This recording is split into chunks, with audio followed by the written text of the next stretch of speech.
Well, I shared with Angelina that I'm just recovering, so I'm going to try to catch my breath here. But I guess we should start really at the beginning of how you came up with this idea, how you started writing it. Give us a little of the genesis of the project. Well, I wrote it before I ever had anything I'd written become a film, and I wrote it with a great freedom of believing nobody would ever see it. And so I sat down and I wanted to understand grief. And I think because of my mother's passing and certain aspects of her life where she was very unfulfilled as an artist and as a woman, and so I wanted to meditate on that, and I think this, and have the freedom to work with thinking of film, not thinking of the audience, not thinking of what would be commercial, not thinking of how to answer everything, but just to be in a place with these people. And so picked 3 different couples that represented a different time, one who had yet to experience it, one couple who were sitting right in the middle of it, and then another, the 2 older men who have come out the other end of it and understand it. And so I just drove one couple up to a hotel and then wrote from the beginning to the end. And when I didn't quite know what to do, we'd either go to the bar and have a conversation, or I'd go somewhere else. And it just kind of evolved that way. So you wrote it from beginning to end. There wasn't an informing image or kind of a central.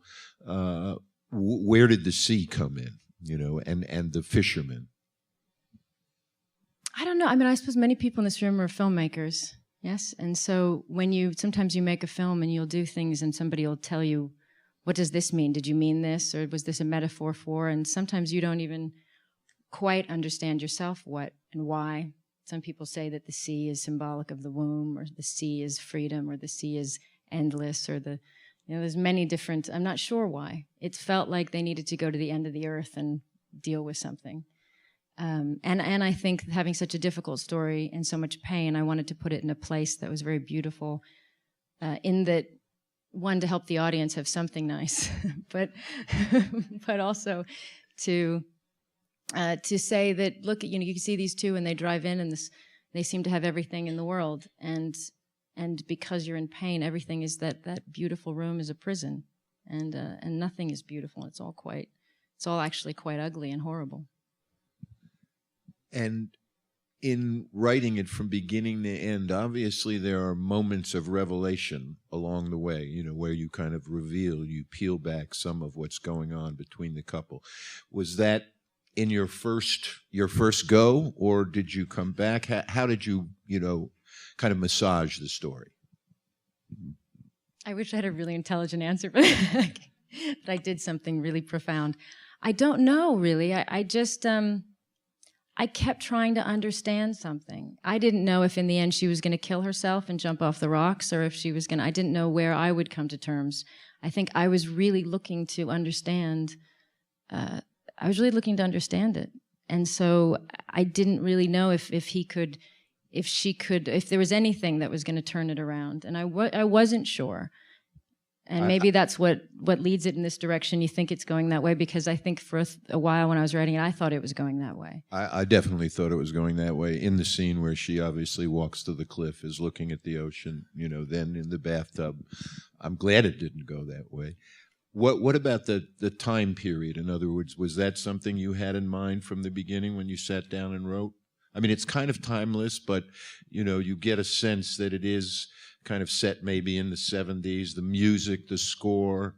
Talk a little about, what time period you saw, how you chose that, and the score also, which I thought was very much a part of creating a mood and an ambience. Thank you.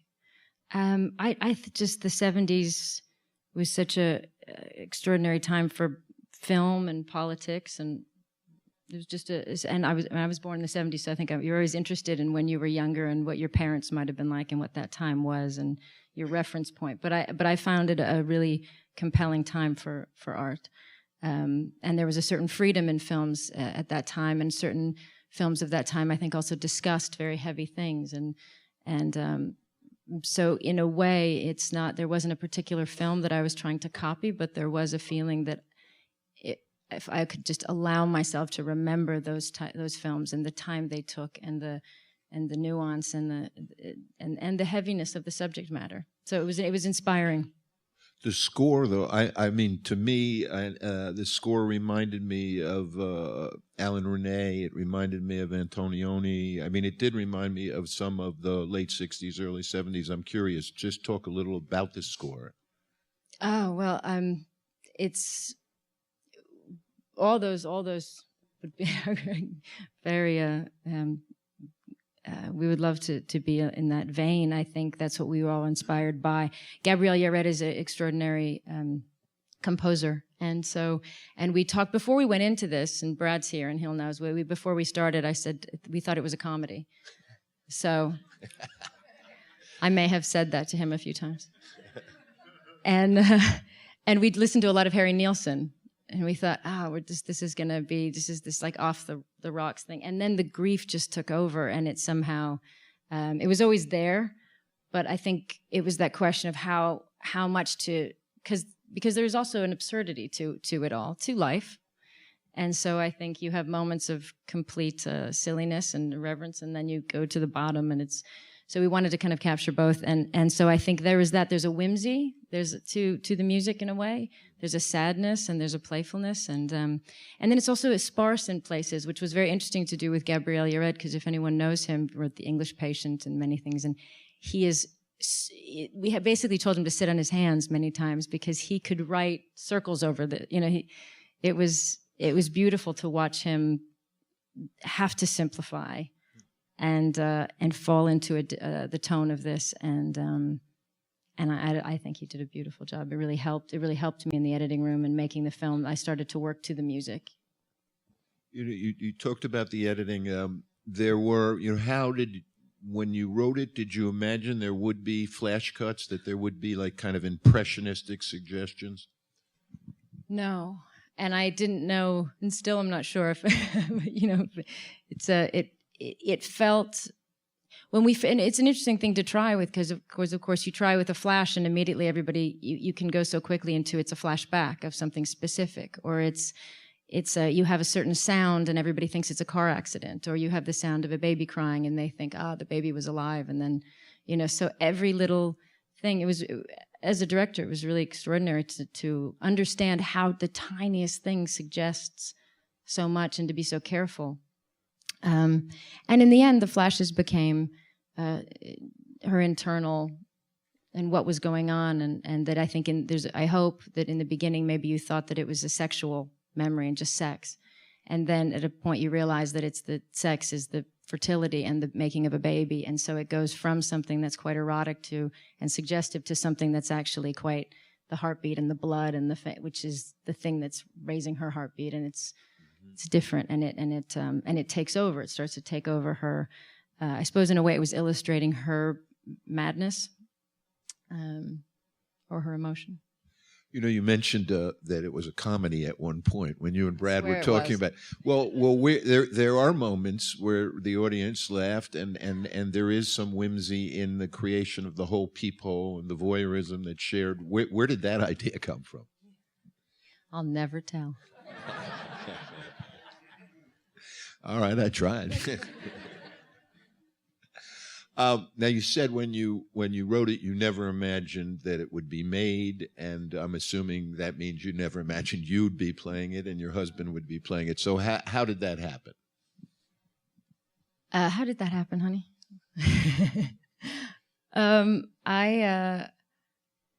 I think, well, of course you write with what you know in your mind, so I wrote a little bit with us in my head, just the characters, what I know. I'm a woman more of Vanessa's age and her, and so this would be a marriage, and a marriage is familiar, so we had and when I first showed it to Brad years ago, we talked about it, and he was very supportive, but it was kind of that funny, crazy one that was just on my desk, and that was it was almost referred to as the one you'd never do, and the one that's just, that would be a crazy idea. That would be, but at a certain point, I think as artists, we all get to that place where we want to do the crazy one, and we want to not feel safe, and we want to remember what it is to just play, and maybe we make a mess, but we want to remember what it is to be free, and that's and so I think we were feeling that and wanted to just go out and be together and work together and try something and succeed or fail. We wanted to do it together. So.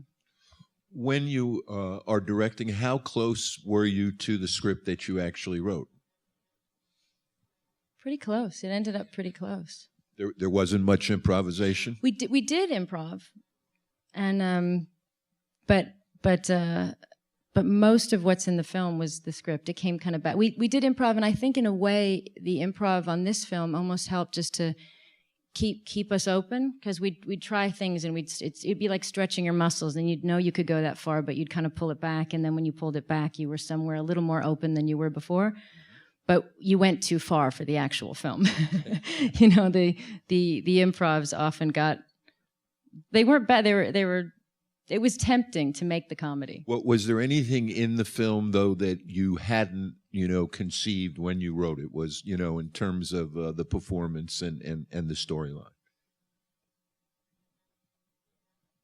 There were always scenes. There were certain scenes that we'd work on, and there were certain scenes that Brad would push me on, and it would evolve, like the scene where he's right before when he goes very far and he catches her playing cards and it gets very aggressive. There's scenes where that kind of grew with his input, and so I think everybody's the actors would, there was certainly, but it was the same scene, but it was, it grew. So you wrote, you directed, how do you evaluate your own performance? That's something I've always wondered about anybody who directs and acts in their own films. How you evaluate your own performance. It's actually it's not something I'll ever want to do again. It was actually my least favorite thing about the whole process. The nice thing about being a director is that you don't have to get in hair and makeup and watch yourself. That's the. I don't know. I don't think I was very. It wasn't a play. It was also because she's such a fragile. She's every part of me that doesn't know what to do and is in pain, and then the director is the person that has to be the one that knows exactly what to do and not bring her emotions to the set. So the back and forth of it was very. Sometimes I felt it really wasn't working, and I was too emotional as a director, and I was too aggressive as the actor, and so I had the script supervisor, this woman Kristen, who I worked with on my previous film. She's just a really strong woman who knows me very well. And I said to her before we'd started, I'm just going to tell you what I think that I should be emoting as an actress. And will you please tell me if you think I'm not doing a good enough job? And so she would watch some of the takes and I'd say, was I vulnerable enough? What did you read into that scene? And then she'd say, I think we need to do one more because you did. So she kind of in a way was my bar as a woman. And so you didn't play back, on set. I don't like watching myself on film, and I haven't seen some of my films, and it was so. And I think the first pass of the film, I was really, I had taken care of her last, and so the first cut of the film, she's not very likable now, I know, but she was really not likable in the first. So I think you feel bad taking care of yourself. You feel like you shouldn't. As a director, you feel responsible to take care of every single other actor. And you feel wrong that you're focusing on yourself. Right. So you do that last, and you do that. So are you saying, though, that in the editing process, you basically kind of remove yourself and then look at the cut instead of kind of being right in there with the editor, having to evaluate, that's my take, that's Brad's take, that's... Yeah, the editor and this woman, Patricia, is so... And she often had to have she had the final say on my scenes. Uh-huh. Not my, not the whole, but my performance, my side of it. I would say, I really don't like that. And she'd say, you're wrong, you can't see it. So she would have to be... So really I relied on these different women to tell me what they were feeling from the performance. And because I was blocked sometimes. Sometimes I would just say, just cut that whole thing. It's not, So. On set, how do you approach blocking a scene? I mean, it was interesting. There seemed to be a lot of still frames, where action happened, and then you chose certain moments to use camera movement. I'm curious, just kind of how you approach a scene, constructing a scene. Well, for this, we felt we wanted it to be not like a play, but that you're living in the room with them, and you can look where you want to look. I'm not as the director telling you should focus on this person and then this person or this thing. If you hold a frame, the eye tends to wander, and each of you may be looking for something else. And I think that was important. And we had, because of Christian Berger, who's such a wonderful DP, he uses this system called the C system, and he reflects natural light. So there's very few lights on the stage in the room. So it really does feel like there's nobody in the room. And so that allows you to move in the space in a way that you normally don't. And so that's why. And then I think the only thing that was really decided in a way was to force ourselves to allow the time to sit with shots, because we know that the instinct today is to cut as much as possible. And to kind of start to close it in and get darker as we went. We wanted to have the 3 stages emotionally slightly suggested without it being obvious in the framing and the shots. There were 2 scenes where you used camera movement that stood out in my mind. One was the scene where you take the young couple out for dinner and drinks. And that kind of stood out in that there was a kind of movement, like you're saying, that was much different from the rest of the film. I think I think the camera is sometimes it's the emotion. It can be, when things feel stale and stagnant, then sometimes the shot is stale and stagnant. And when there's kind of things are moving around and they're all drinking a little too much and you're not sure and everybody's feeling each other, you kind of feel that then feels right. So I think it's that as you get into a scene, you just try to imagine what that moment should feel like. There was another scene, which is where Brad asks you to get up and dance, and then you dance. And I have to say, I was surprised by my own reaction to that scene. I almost got chills. I'm not, the way it ended on quite a unique shot. I don't know if it was a reflection off of... It was the ceiling, yeah. Can you talk a little about that scene?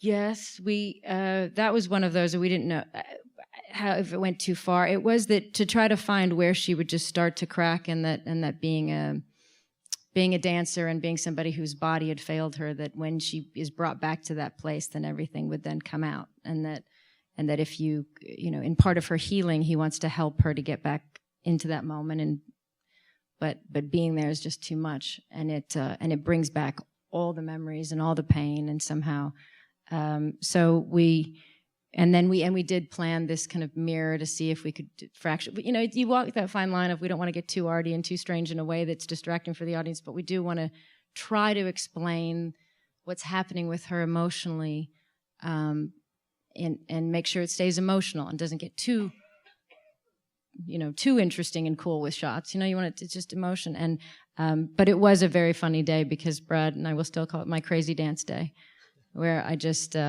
we pulled away and you had to just, with all abandon, dance. The outtakes of that are just... I think everybody we were in this one of you shoot a movie and you have all the extras around who are from the area, and they all think, oh, it's so lovely. We're seeing this couple and they're dancing. It's so nice.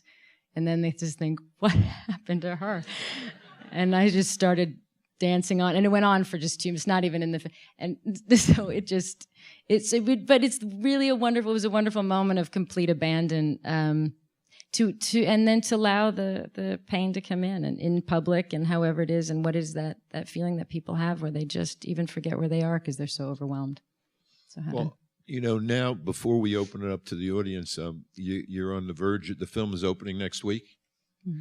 So obviously, it's a very different film than most commercial films. And as I kind of gave you my 3-line, the existential erotic thriller. It's very powerful, but you're going to go out, and I think you're very brave, too, because it's really dealing with emotions that a lot of commercial cinema doesn't anymore. So I'm curious how you prepare yourself to step out there right now with this work you've done. You come to directors first to get yourself braced.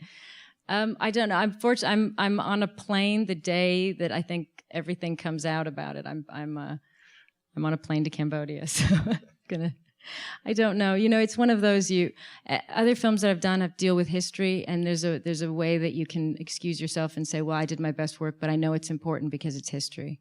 and it's somebody else's life, and it's somebody else's script, and or whatever it may be. And this one, I think I'm a little uncomfortable because it's hard to believe, or it's hard to feel like you want to say to somebody, I want you to come and sit for 2 hours and see if you can connect, and if we can connect as people, and if this expression of art and pain and grief is something worth asking somebody to sit through.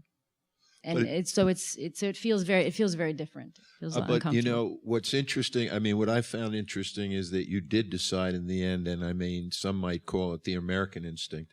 You know, that it does end on a sense that somehow this couple will find a way. That's how I read it. I'm not sure how you meant it, but it didn't end with a suicide. It didn't end with a kind of existential tragedy unanswered. You know, I'm curious. Well, I think we wanted to. As it was our honeymoon, we wanted to also say. I think it said something about marriage, and that there's a lot today where you very quickly just start to get mad at each other, and then that's it, and you fight and you hate each other, and you can find reasons to, and it's. And what I think the one thing that saves them is from all that they do and the way they act. There's a nobility to sticking it out together and working through, and that at no point you feel like they're just going to walk away, or maybe you think they should and you almost wish he would, but they don't.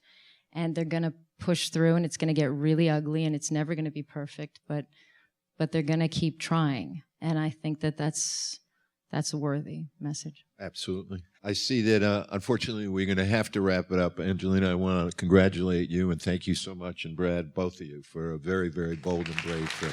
Thank you very much. Thank you for coming.